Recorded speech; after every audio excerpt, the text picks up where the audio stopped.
अरे ये चिड़िया कितनी खूबसूरत है, इसके पीछे जाता हूँ। तुम बहुत खूबसूरत हो, तुम्हारा रंग दूध से भी ज्यादा गोरा है। तुमने ये रंग कहाँ से लिया है? ये तो भगवान की देन है, तुम्हें इससे क्या? और मेरा पीछा क्यों कर रहे हो?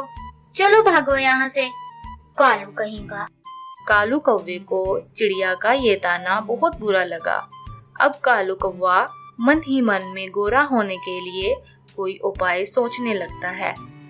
कालू कौवा ये सोचते सोचते वहाँ से उड़ जाता है और अपने घर में जा बैठता है। कालू कौवा इसी सुझाव में गुम हो जाता है और इसी समय कबूतर उसके पास आता है। कालू भाई, क्या बात है, बड़े चिंतित नजर आ रहे हो। कबूतर भाई, क्या बताऊं, एक चिड़िया ने मुझे काला होने का ताना दिया है और मुझे बहुत बुरा लगा। आज मैंने सोच लिया है कि किसी न किसी तरह मुझे गोरा होना है। आपके पास कोई गोरा होने का कोई उपाय है? मैं तुम्हें एक सलाह देता हूँ, अगर तुम उस पर अमल करो। जी जी बताएं, मैं जरूर अमल करूँगा। जंगल के कोने में एक आटे की दुकान है। तुम्हें वहाँ जाकर आटे में डुबकी लगानी होगी। कौवा कबूतर की सलाह पर अमल करते हुए अगले दिन उस दुकान की तरफ चल दिया। कौवा दुकान के पास जाकर देखता है कि वहाँ पर चील आटे की रखवाली पर बैठा होता है। कौवा पास ही दरख्त पर बैठकर चील के जाने का इंतजार करता है। कुछ ही समय बाद चील भोजन के लिए वहाँ से चला जाता है। कौवा आटे में डुबकी लगाता है और कौवा डुबकी लगाने के बाद अपने आप को देखता है। अरे वाह, मैं तो गोरा हो गया। कबूतर भाई, अच्छा मशवरा दिया था। कौवा खुशी से झूमता हुआ घर की तरफ रवाना हो जाता है। घर जाते जाते वो सारा आटा उसके बदन से उतर जाता है और कौवा फिर से काला हो जाता है। कौवा कबूतर के पास जाता है और उसे सारी बात बताता है।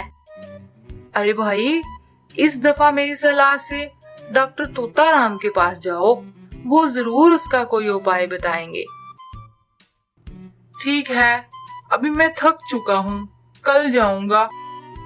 कौवा अगली सुबह डॉक्टर तोताराम के पास जाता है। क्या बात है कालू कौवे, कैसे आना हुआ? डॉक्टर साहब, मुझे गोरा होना है, इसके लिए कोई दवा दे दें। अरे तुम गोरे होकर क्या करोगे? डॉक्टर साहब, सब मुझे कालू कालू कहते हैं और ये मुझे अच्छा नहीं लगता। मैं तुम्हें ये दवा देता हूँ, इसे 3 दिन तक खाओ। ये दवा शायद ही काम करे, मैं इसकी कोई गारंटी नहीं देता। कोई बात नहीं, आप ये दे दें। डॉक्टर साहब ने कहा था शायद ही ये दवा काम करे। मैं ऐसा करता हूँ कि 2 दिन की दवा इकट्ठी ही खा लेता हूँ, इस तरह मैं जल्दी गोरा हो जाऊंगा। कौवा वो दवा खाकर सो जाता है। सुबह उठकर खुद को देखता है तो उसकी चीखें निकल जाती हैं। उसके बदन पर कुछ गोरे रंग के धब्बे होते हैं और बाकी बदन काला ही होता है। अरे ये क्या, डॉक्टर की दवा का तो उल्टा ही असर हो गया। अब क्या होगा? कबूतर भाई, अब क्या करूं? अभी तुम मेरे घर में ही रुक जाओ और रात के समय रंगों की दुकान पर जाना और खुद को सफेद रंग से रंग लेना, वो रंग पक्का हो जाता है।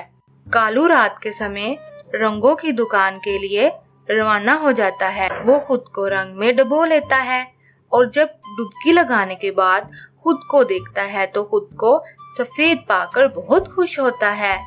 कालू खुशी खुशी कबूतर के पास जाता है।